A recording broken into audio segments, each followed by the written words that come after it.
All right, 8.3, guys, we're going to talk about geometric sequences. Yesterday, 8.2 was arithmetic, and those are the same as linear, right? Today, we're going to talk about geometric, and the difference between geometric is a geometric sequence is not linear, it's exponential. So in your mind, an exponential, it's like that curve, it goes up real fast like that, or if it's going down, it decreases like that. It's not a constant slope. You're not going to find what you add or subtract the same time. The same every time to get to the next number. What you're going to find is what's called the common ratio. It's your R value, and that's what you multiply every time. It's always multiplying, not dividing. So if your sequence is getting smaller, if you're going from 8 to 4 to 2 to 1, what's happening? You're dividing by what? 2? Well, we don't talk in division. We only talk in multiplication. So dividing by 2 is the same as multiplying by what? 1/2. Okay? So if your sequence, write this down, if your sequence is decreasing, if I could spell decrease, it'd be awesome. Your R is a fraction. You're never talking in division. So if it's getting bigger, you're multiplying by a number. If it's decreasing in numerical value, then your R value is a fraction. You're multiplying by a fraction, which is the same as dividing. Another thing that you have to be careful of is if your sequence changes signs. If it's all positive, your R value is positive. But if it goes from a positive to a negative to a positive to a negative, then what's your R value? Negative. Think about when you multiply. What's a negative times a positive? A negative. What's a negative times a negative? A positive. So when you see the sequence in a geometric and it's alternating signs, your R value is negative. So a sequence would look like this. If they don't tell you if it's geometric or arithmetic, they just say, here is the sequence and write the rule. You have to figure out, first of all, is there a common difference? Are you adding or subtracting the same thing every time, or are you multiplying? So 2 to 4, you could say it's plus 2, right? Then this is plus 4, plus 8. So okay, it's not arithmetic, right? Because you're not adding or subtracting the same thing. So then see if it's geometric. The best way to do that, guys, obviously most of you can go, 2 times 4 is 2, times 2 is 8, times 2 is 16. Sometimes the numbers are bigger, a little more obscure, you don't really see it. So just take one of the terms, doesn't matter which one, and divide it by the one in front of it. Divided by 8 is what? God bless you. Do another one. 8 divided by 4 is 2, right? Every single time it should be the same. So how do you find your R? Just take one of the terms in the sequence and divide it by the one in front of it. That's it. And again, sometimes it's real evident, sometimes it's not. Yeah. Like geometric isn't like exponents, right? You will have an exponent, yeah. You'll see. We will see one second.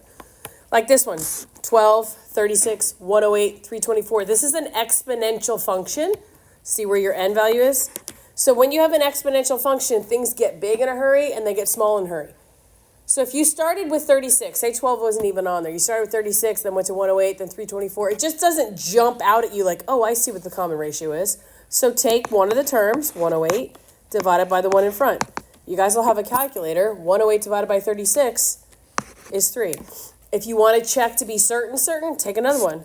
324 divided by 108, and it's 3. All right, this is another geometric. Look at the signs. It starts off what? Negative, then goes what? Positive, then negative, then positive. Right away, your R value is negative. If signs alternate, that's not even close. If signs alternate, R is negative. So again, it's a fraction, no big deal. Take one of the terms, negative 1 over 27, and divide it by the one in front of it, positive 1/9. When you divide fractions, you keep, change, and then what? Flip. What does this become? Negative 1/3, which is the R value. The best thing to do when you have a sequence of numbers and you're trying to figure out R, see if it tells you it's geometric, then just take one of the terms divided by the one in front of it. That's it. So we're going to do a couple really basic examples. It's going to not be bad, I promise. Here is the rule. Somebody asked me last period, what do I have to memorize? I'm going to give you all of the formulas for the sums, the arithmetic sums, and tomorrow what we're going to do with geometric. What you have to memorize is this one from yesterday, which is to write the rule, a sub n equals a sub 1 plus n minus 1 times d, right? That's your arithmetic. And then you have to memorize the geometric one, which is today. It's a sub n equals the first term times the common ratio to the n minus 1. That's the two rules you guys have to memorize for your test. Other than that, I'm going to give you the rest of them. So what do we need to know in order to write your rule? Same thing we needed to know yesterday. We need to know what's happening from one term to the next. Just happens to be your R value instead of the D. And you have to know the first term. So let's talk about how to do this, okay?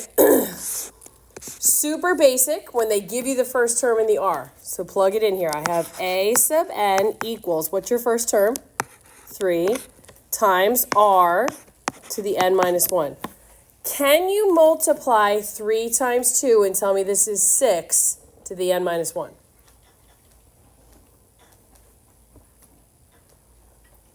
Algebra, are we allowed to do that? No, what do you have to evaluate first, guys?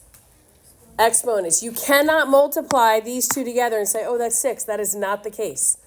It's the first term times the ratio raised to the exponent. So if you're going to find, what is it, first 5?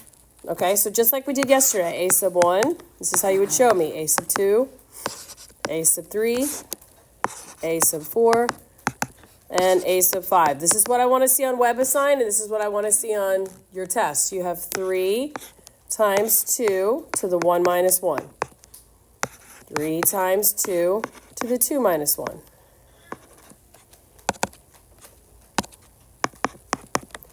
3 times 2 to the 3 minus 1. 3 times 2 to the 4 minus 1. And 3 times 2 to the 5 minus 1. If you want to go ahead and simplify within there, that's fine. If you want to say, well, 1 minus 1 is 0. What's 2 to the 0 power? 1. So 3 times 1 is 3. Okay.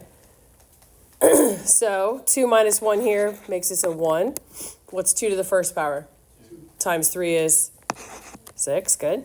So 3 minus 1 is 2. What's 2 squared? And 4 times 3 is perfect. 4 minus 1 is 3. So 2 cubed is times 3 is perfect. And then 5 minus 1. 4. So what's 2 to the 4th power? 16 times 3 is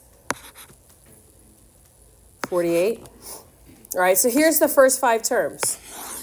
Some of you really like to check your work. That's fine. What is the first term? What were we told the first term of the sequence was? 3? Is that the case? Yes. What were we told the common ratio was? 2? Take one of the terms divided by the one in front of it. What's 48 divided by 24? 2. What's 24 divided by 12? 2. What's 6 divided by 3? 2. So you're good to go. Everybody see that? The difference between arithmetic and geometric is one is adding and subtracting, one is multiplying. So let's do another one. Find the 15th term of the geometric sequence. Look, they tell you it's geometric. I want to find a sub 15. I know that my first term is 20, and my common ratio is 1.05, right? I want to find the 15th term. So what is the rule that I'm going to use? A sub 1 times r to the n minus 1. Well, what is the first term? What did they tell me the first term was? 20 times, what's my r value? 1.05. And I'm going to raise that to the 15 minus 1. So in my calculator, I'm going to do 20 times 1.05 to the 14th power. Guys, what do you notice your problem started out in? Decimals or fractions? Decimals. That means your answer should be in what? Decimals. If you start off in decimals, answer in decimals. If you start off in fractions, answer in fractions. Don't tell me, oh, my calculator doesn't do that. Then you have to find a way to do it. But in your calculators, guys, what is 1.05 to the 14th power, and then times that by 20? What do you got? So a sub 15 is 39 point what? 59. Okay, something like that. You guys agree? Anybody that did it, you guys agree? Leilani, good? All right. 2 more examples. Find the formula, find the rule, geometric. That means you're going to have a common ratio. That means you're multiplying to get from one term to the next. What are the 2 things you have to find in order to write the rule? You have to have the first term and the common ratio. Do you have the first term? Yeah, I see it. It's 5. Do they just say R equals whatever? No. How would you find the common ratio? You take one of the terms and divide it by the one in front of it. So what's 45 divided by 15? 3. So your common ratio is 3. So your rule, your formula is a sub n equals 5 times 3 to the n minus 1. That's not 15, guys. It's 5 times 3 raised to a power. And then what are they asking you for in this question? The 9th term. So we're going to say, okay, well, a sub 9 equals 5 times 3 to the 9 minus 1. So 5 times 3 to the 8th. What do we do first? 3 to the 8th or 5 times 3?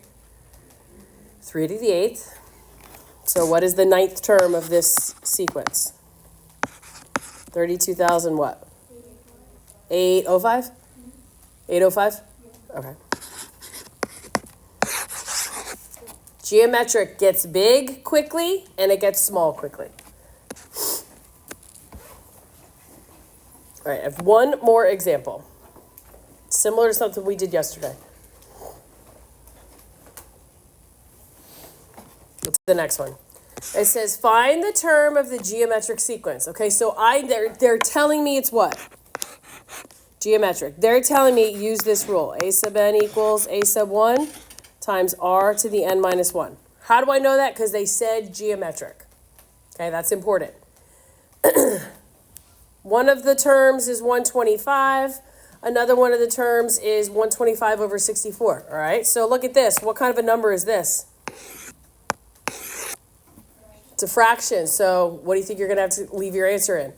Okay, and another thing that's really important, it says this right here. Assume that the terms of the sequence are positive. Why is that important information? All of the numbers in my sequence are positive. So what does that tell me about my R value? R is positive. The only way that would happen if R is negative is what happens to the signs of the sequence. They change, they alternate, they go back and forth. So when they tell you, assume all are positive, that is a very important piece of information because that's telling you, oh, my R value is positive. So think about the 2 things you need in order to write your equation. You need the first term and you need the R value. Let's talk about what they gave us. This is similar to what we did yesterday. We're going to do it a little differently though. What did they tell me? The 4th term, a sub 4, is how much? 125, okay. And they told me that the 10th term, a sub 10, is 125 over 64. Agreed?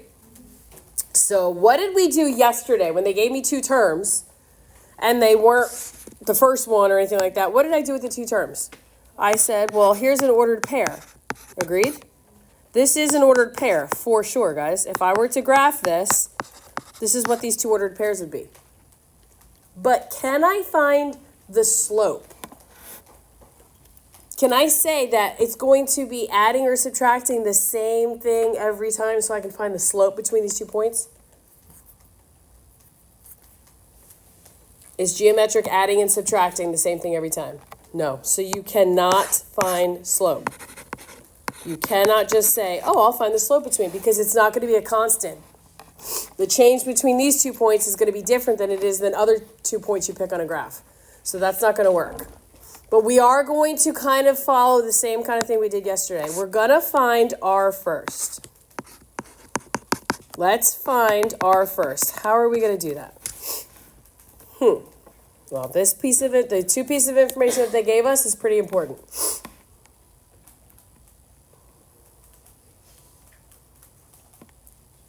What do you think we do? Anybody?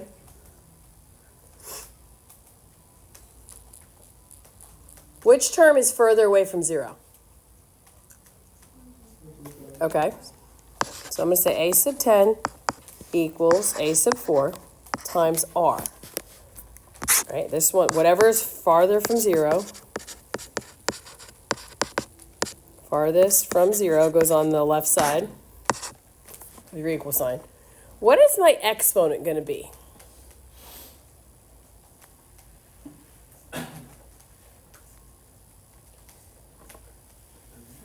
Not 10. I am going to plug those numbers in. I agree. I'm going to plug in a sub 10 is 125 over 64. And I'm going to plug in a sub 4 is 125. But what am I going to put here as my exponent?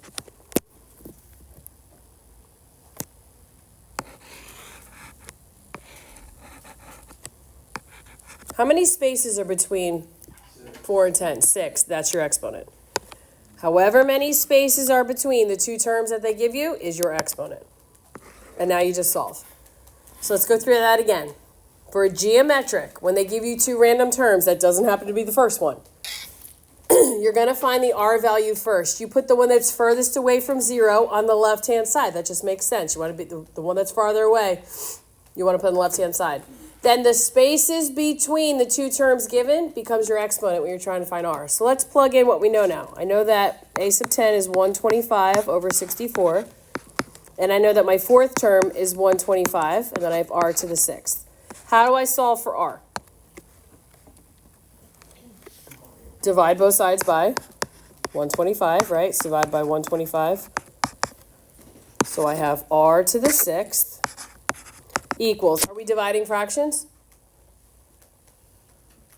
125 over 64 divided by 125. So it's keep, change, and then flip, right?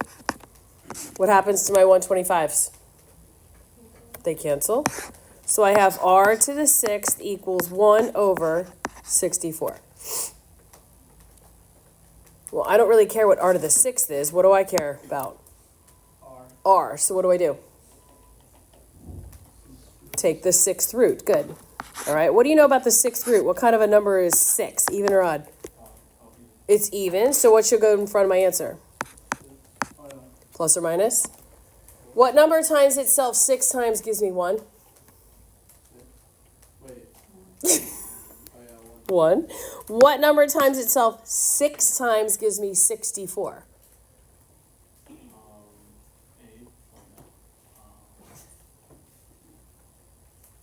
2, right? And again, you guys have a calculator. You also said what number times itself 6 times gives you 1. You said 6. It's okay, Jeremy, I'm right there with you. All right, so your common ratio is plus or minus 1/2. So how do I know which one to use? To the positive one or the negative one? Why? It said at the beginning, assume all the values of the sequence are positive. So I know my r value is positive 1/2, okay? So let's go back up here and say r is 1/2.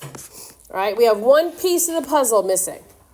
Let's find the other piece. Let's go back to our main formula. A sub n equals a sub 1 times r to the n minus 1. Now, we're going to do the same thing we did yesterday, guys.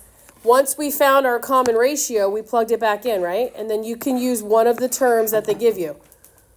Either term will work. Which one would you guys like to use? 125 or 125 over 64?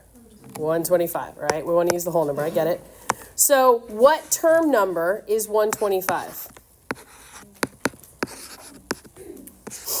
It's the fourth term. So what do you think I'm going to plug in for my n value? So 4 minus 1. The fourth term is 125. If you used 125 over 64, then your exponent would have been what number? 10. Okay, there you go. So now we're just going to simplify. 125 equals a sub 1 times, well, 4 minus 1 is 3. Now, calculator people, you're going to tell me I got point, blah, blah, blah. You started off with what in your problem? Fractions. You need to keep fractions. So you have to keep this as a fraction. If I cube 1, I get 1. And if I cube 2, I get 8, correct? Okay. Now I want to get a all by itself, so I'm going to multiply both sides by 8. Good. So my first term of this sequence, a sub 1 equals, what's 125 times 8? 1,000. Okay, good. So now I know what my first term is. Have I answered the question? No, I have not. I'm trying to find the 14th. But do I have the information I need to write the rule to then find the 14th? Yes. Now, guys, think about this for a second. Start off. If your common ratio is a fraction, then every term should get smaller, correct? Does it make sense if your first term is 1,000, then the fourth term is 125, then the 10th term is 125, right? It's getting progressively smaller. So the 14th term is going to get bigger than 1,000 or probably smaller? Smaller, all right? You're going down the line, you're going to get smaller. So to write your rule, you have a sub n equals a sub 1 times r to the n minus 1. I want to find the 14th term. So my first term is 1,000, and I'm multiplying it by 1/2 over 14 minus 1. Again, this is where calculator people, you've got to be able to use your brain. You can't just throw this in your calculator and say, oh, my calculator gave me a decimal, I can't change it. Then you have to use your math skills. What is 14 minus 1? 13, okay? So if your calculator is only going to give you decimals, then you have to use your brain here. What's 1 to the 13th power? 1. What is 2 to the 13th power? Use your calculator.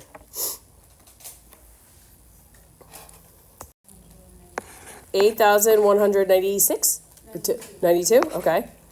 So can I multiply these two together? Yes. My 14th term is 1,000 over 8,192. And we always have to simplify. Now again, if you plug that in your calculator, 1,000 divided by, it's probably going to give you a decimal unless you have the calculators that simplify for you.